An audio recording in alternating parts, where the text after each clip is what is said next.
Olá, boa tarde. Olá, boa tarde. Começa agora o JTV UFMA. Vamos aos destaques de hoje. Incêndio atinge estabelecimentos no centro de São Luís. Polícia Federal combate tráfico de drogas no interior do Maranhão. A PAI de São Luís realiza a Semana Nacional da Pessoa com Deficiência Intelectual e Múltipla. Em Santa Inês, o EMA forma a primeira turma de educadoras indígenas. E saiba o que muda com a nova regra para a taxação de compras online. Esse é o nosso assunto no quadro Sala de Entrevista, com o economista e professor da UFMA, Felipe de Holanda. O nosso telejornal está no ar.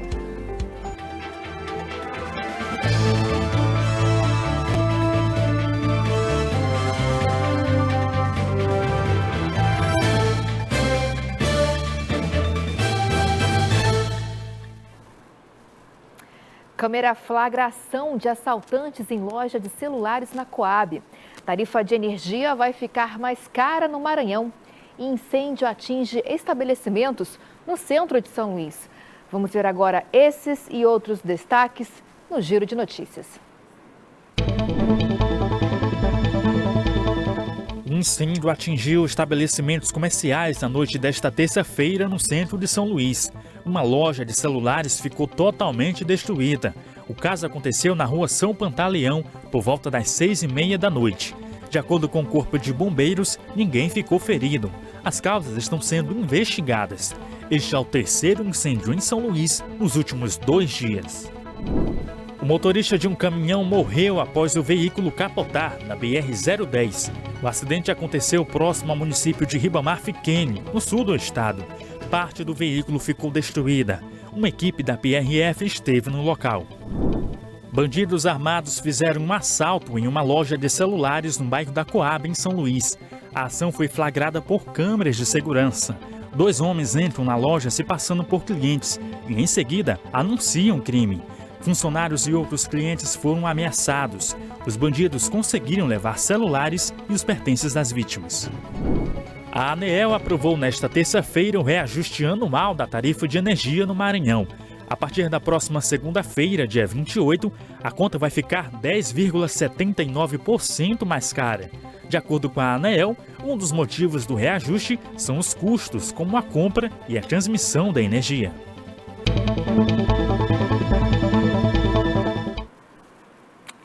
Olha, e hoje, a CAEMA está fazendo uma interrupção de abastecimento desde as 8 horas da manhã, interrupção de abastecimento de água em 28 bairros da capital maranhense. A gente preparou uma cartelinha para mostrar para vocês quais são os bairros atingidos: Centro, São Pantaleão, Madre Deus, Goiabal, Codozinho, Vila Bessa, Belira, Lira, Areinha, Macaúba. Enfim, a lista completa, com esses bairros que estão sofrendo, devido à falta de abastecimento, você encontra no site da CAEMA. E em nota, gente, a CAEMA informou que essa parada ela foi programada no sistema de abastecimento de água do Sacavém, justamente para a manutenção preventiva da estação de tratamento de água. O retorno do abastecimento está previsto para começar a partir das 5 horas de hoje. Vamos ver agora imagens da movimentação no trânsito de São Luís. Você vê aí imagens ao vivo da Avenida Carlos Cunha, próximo à Bandeira Tribuse. Trânsito fluindo normalmente. E agora você vê imagens ao vivo da Avenida Guajajaras. Olha, gente, a Polícia Federal está combatendo o cultivo ilícito de maconha no interior do estado. E a gente vai saber mais informações agora com o repórter Robert Oliveira. Boa tarde, Robert. Olá, boa tarde a você, a todos que nos acompanham pelo Jota. Isso mesmo, Ana, a Operação Polígono 5 começou a ser realizada desde o último domingo. Está sendo realizada durante esses dias. A ação acontece no município de Centro Novo, a 268 quilômetros de São Luís. O Centro Tático Aéreo também está trabalhando em conjunto com a Polícia Federal. Ao todo, são 50 policiais federais e 13 operadores do CTA. Ana, até o momento, 15 mil pés de cannabis sativa, que é o nome científico da maconha, foram destruídos. E a operação vai continuar nos próximos dias. A expectativa é que outras áreas de plantio ilegal sejam destruídas, além de serem destruídos também os acessórios que são utilizados nesse processo de plantio da maconha. Ana, essas foram as informações de hoje. Eu volto com você. Obrigada, Robert. E o Robert continuou com a gente, mas agora para mostrar as ações da Semana Nacional da Pessoa com Deficiência Intelectual e Múltipla, que está sendo realizada pela Paz São Luís. A campanha, que é feita em todo o país desde a década de 60, procura conscientizar a população sobre a necessidade de políticas públicas para a inclusão social das pessoas com deficiência. Assim que nasceu, Gabriel recebeu o diagnóstico de síndrome de Goldenhar, uma doença rara que afeta a formação do crânio. Desde os 7 anos, ele recebe atendimentos específicos. Nos próximos dias, Gabriel vai se juntar a vários outros colegas em uma série de atividades na Semana Nacional da Pessoa com Deficiência Intelectual e Múltipla, evento realizado pela Associação de Pais e Amigos dos Excepcionais, a APAI. A gente quer mostrar para a sociedade o quanto que eles são capazes, o quanto que as habilidades são desenvolvidas a partir do momento que são estimulados e que, em função desse contexto, eles não podem ser discriminados. E isso a gente observa em vários aspectos ainda acontecendo. A Regina, mãe do Gabriel, desde cedo entendeu a importância de dar autonomia ao filho e que o diagnóstico não é o fim da linha. Eles se sentem capazes, né? O que realmente eu vivi com meu filho é a capacidade dele, até eu como mãe eu fico surpresa, né? E para mim está sendo válido a cada momento, né? Esse momento com ele, não só aqui, independente de outros lugares. A programação da semana busca mostrar que, além de um direito, a inclusão é também uma responsabilidade coletiva, que deve ser construída diariamente por todos os membros da sociedade. Mas a gente também entende que isso só vai acontecer quando existe preparo, quando existe educação. E esse é o contexto da APAI de São Luís, que há 52 anos passou a existir, para justamente mostrar para a sociedade que eles podem. E assim a gente desenvolve várias ações. Apesar das ações de conscientização e das atividades sociais realizadas, o preconceito segue sendo uma barreira a ser combatida. As maiores barreiras que se tem ainda é a barreira atitudinal, a barreira do preconceito, vamos dizer assim. Então, quando você sai além dos seus muros, mostrando o que é feito, a possibilidade que é dada para a pessoa com deficiência, tudo fica muito melhor. E se ainda assim o preconceito continuar, permanece o melhor remédio: amor. Não desista dos seus filhos, porque abaixo de Deus é nós correr atrás dos recursos para eles, né? Existe barreira, existe, mas o amor da gente prevalece.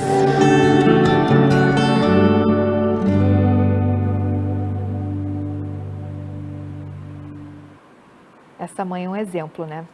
Olha, as ações da Paz São Luís vão até o dia 28 desse mês e mais informações você encontra no Instagram da Paz de São Luís, Instagram que está aparecendo aqui na sua telinha.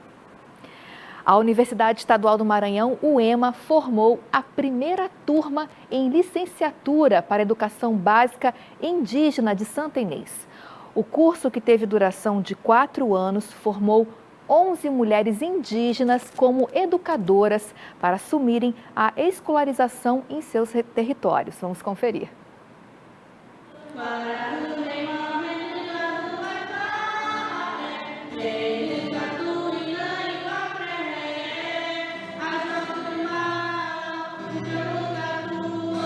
Enquanto as 11 mulheres indígenas vivem a emoção da conquista do diploma, vem a sensação de poder contribuir com a comunidade. Elas concluíram o curso de licenciatura intercultural da Universidade Estadual do Maranhão. Entre as formandas está a Maria José Guajajara, que ficou emocionada com esse importante momento. Para nós é uma satisfação muito imensa e uma alegria imensa que só Deus sabe o quanto o coração da gente se alegra por a gente estar nesse momento aqui nesse espaço, sabendo que a gente vai receber um diploma, que foi difícil, mas a gente chegou aonde a gente queria que chegasse. Muito além da busca pelo aprendizado, o coordenador do Programa de Formação Docente para a Diversidade Étnica do Maranhão destaca o quanto essa iniciativa é necessária para os povos indígenas. É a única universidade do Maranhão que oferta curso de licenciatura básica para a educação indígena. Os cursos são a licenciatura da natureza, né? Licenciatura em linguagem e licenciatura humanas. Então nós estamos entregando hoje a diplomação de 11 cursistas da licenciatura humana e licenciatura de linguagem. O curso tem o objetivo de adequar as demandas por professores indígenas formados para as comunidades.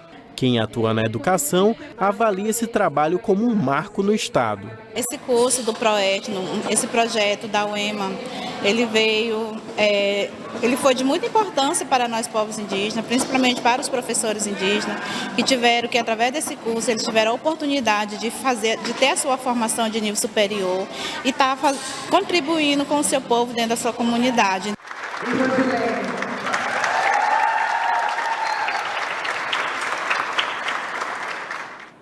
Muito bom, parabéns para elas. Gente, quarta-feira é dia do nosso quadro Quem Entende do Assunto, com os nossos especialistas convidados. Seguimos com a temática sobre dicas de viagem, com o especialista José Panda. Hoje vamos abordar sobre as agências de viagem. Vamos ver.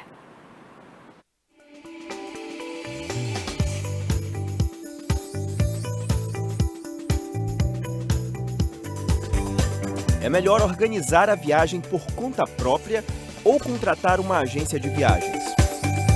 Isso vai depender muito do seu orçamento, do quanto você está disposto a fazer pesquisas. Então, quando comecei minhas viagens, eu fazia tudo por conta própria. Virei especialista em viagens. Hoje, as pessoas me contratam para organizar as viagens dela. Eu vou encontrar de tudo com os clientes, com as pessoas. Tem pessoas que querem organizar sua própria viagem e tem pessoas que já voltam comigo 3, 4, 5 vezes todos os anos para eu organizar as viagens dela. Então isso vai realmente depender do quanto você está disposto a fazer as pesquisas. Pode ser que você erre em algumas organizações, vai fazer parte da sua aprendizagem. Se você não se sentir confortável, contrate uma agência de viagens, uma pessoa que é especialista em fazer roteiros de viagem, em programação de viagem. Como escolher uma boa agência de viagens? A gente vai atrás de referência, de pessoas, amigos, familiares. Você vai perguntar ali no seu grupo do WhatsApp, fala assim, pessoal, quero ir para Índia, por exemplo, que é um destino que eu domino, que eu conheço, que eu gosto. Vocês têm alguma indicação? As pessoas que já foram meus clientes, que já viajaram comigo, vai falar, olha, vai com o Panda ali que ele é fera em Índia. Então, você vai através desses contatos de pessoas que conhecem sobre essa viagem. E isso vai tudo ali depender da sua comunicação com a pessoa. Como evitar golpes antes de uma viagem? Primeira coisa que eu oriento desconfie de preço muito baixo. Se no site oficial das companhias aéreas está dizendo que um voo de São Luís para Maceió, por exemplo, em julho, que é a altíssima temporada, está custando R$2.000 por pessoa, dando R$4.000 total para 2 pessoas, e a pessoa está te oferecendo por R$1.000 através de Pix, e tu não sabe qual é a empresa, desconfie. Desconfie que a possibilidade de você levar um golpe é muito grande. Outras formas também de você se prevenir é realmente procurar essa empresa que a pessoa está falando, procurar ali no site do consumidor.gov.br ou no site do Reclame Aqui e também ver qual o CNPJ daquela empresa, pesquisa pelaquele CNPJ, veja se é confiável e procure referências para que você tenha mais proteção e mais confiança para você evitar de cair num golpe. A companhia aérea mudou o meu voo. O que fazer agora? Em via de regra e via geral, eles já vão te dar uma nova opção de passagem aérea. Geralmente já vai chegar no seu e-mail aquele voo e aí você geralmente não precisa fazer nada, só acompanhar ali 2 dias antes, 1 dia antes, entra no site para ver se até não sofreu alteração. E segundo a regra da ANAC, se o voo foi alterado em mais de 30 minutos, você pode inclusive escolher outra data para viajar. Então, por exemplo, se você comprou uma passagem para novembro, aquele voo foi cancelado. Você pode viajar em outubro, dezembro, janeiro, dentro do período de um ano da compra da passagem. E se for um voo internacional, a alteração de horário ela tem que ser superior a 1 hora. Se sofreu essa alteração, segundo a regra da ANAC, você tem direito a pedir uma remarcação do jeito que você desejar. O que preciso fazer para que uma criança viaje sozinha? Existem diferenças entre a viagem nacional e internacional? Criança viajando sozinha. Vai existir ali regra se vai ser nacional, internacional, idade, com quem que ela está viajando. Então, assim, é sempre bom dar uma pesquisada, uma consultada, procurar um agente de viagem que entende ali, que trabalha com esse tipo de situação.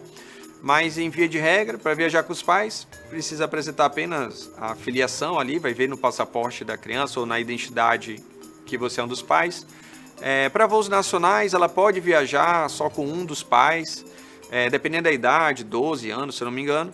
Ela pode viajar sem uma prévia autorização. Se for antes, ela precisa passar ali no juizado da infância para pedir essa autorização. Para voo internacional, você, na hora da emissão do passaporte da criança ali, você já tem ali um campo onde você autoriza ou não a criança viajar só com um dos pais ou totalmente sem nenhum dos pais. Mas, via de regra, é sempre bom pesquisar ali no momento, se teve alguma alteração de idade, alguma coisa assim, procure um agente de viagem para te orientar da melhor forma possível.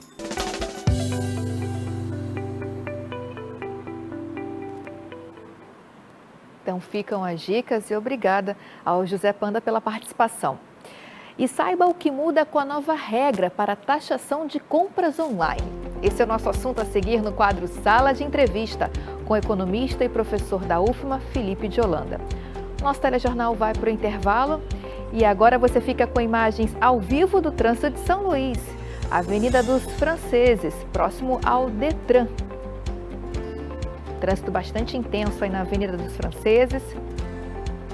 É isso aí, vamos para o intervalo e voltamos já já.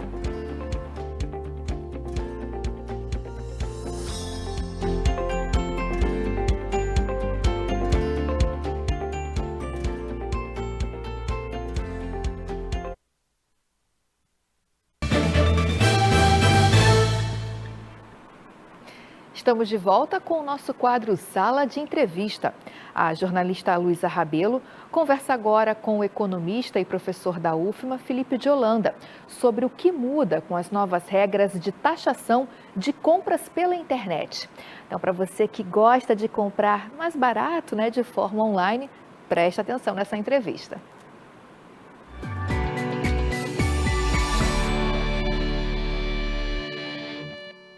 O Ministério da Fazenda publicou recentemente uma portaria que cria novas regras para compras internacionais pela internet e também traz aí isenção de impostos. Sobre esse assunto, a gente conversa agora com o professor do Departamento de Economia aqui da UFMA, o professor Felipe de Holanda. Boa tarde, professor. Boa tarde. É um prazer recebê-lo aqui. Para a gente começar, eu queria saber que isenção é essa, de que imposto? Explica para a gente como é que vai funcionar.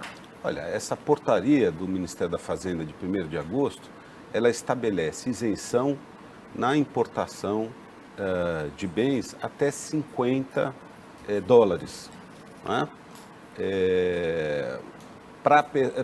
De empresa para pessoa física, né? De pessoa física para pessoa física, e você tem uma isenção, mantém a isenção que havia, de 60% do imposto de importação.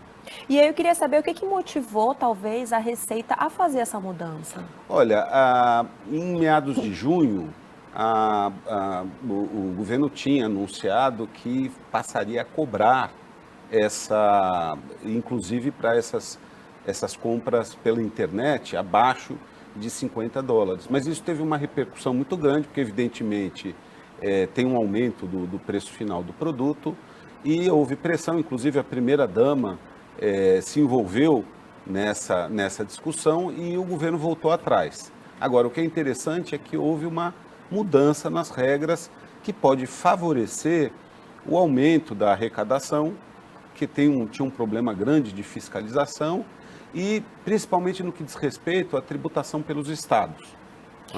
Então tem essa relação aí com a reforma tributária? É isso? De uma certa forma, sim, né? Quer dizer, o governo restabeleceu, o Ministério da Fazenda, a Receita Federal, restabeleceu a isenção para compras pela internet abaixo de $50, mas está exigindo uma nova conformidade das empresas. Aqui a gente está falando de empresas que são grandes, digamos assim, tem muitas operações com o Brasil. Essa conformidade tem a ver com o seguinte: em primeiro lugar, as empresas, quando estiverem vendendo o produto, elas têm que divulgar o que é o preço básico do produto e o que o consumidor vai pagar de impostos.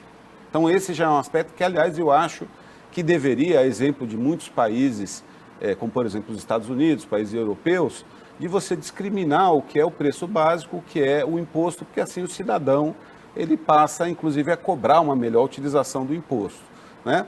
A outra coisa é que haja essa discriminação de preços, que seja informada a Receita Federal antes do envio do produto, né? Então são medidas para melhorar a fiscalização.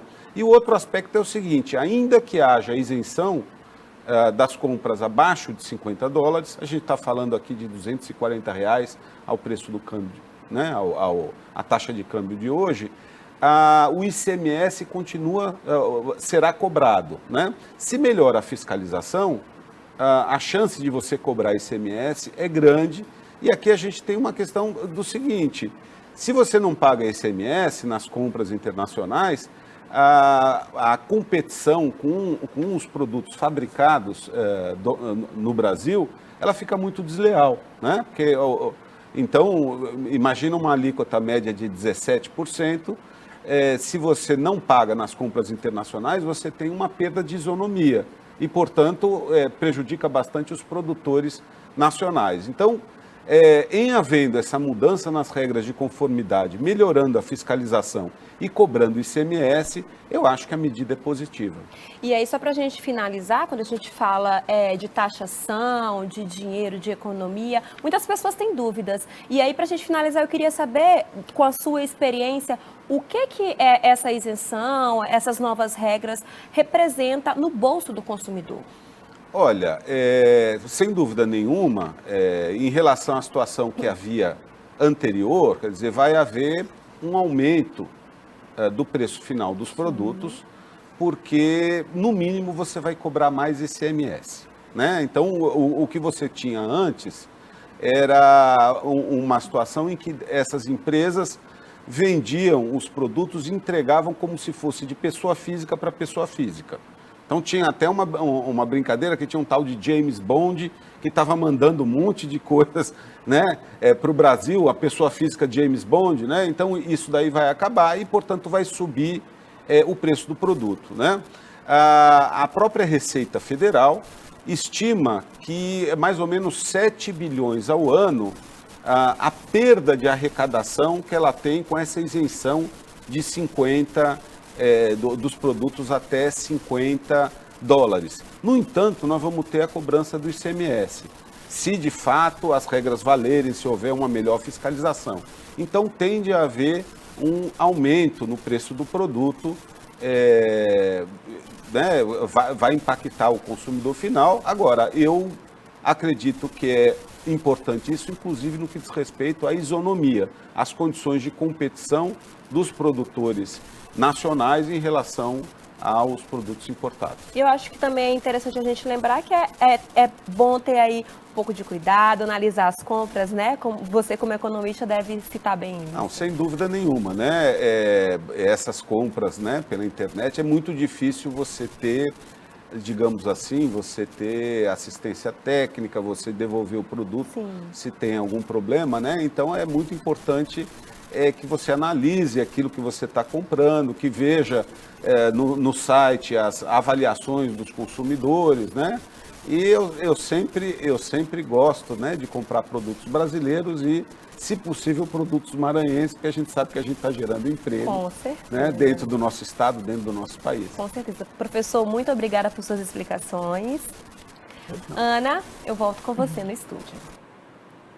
Obrigada, Luísa. Obrigada também ao professor Felipe de Holanda.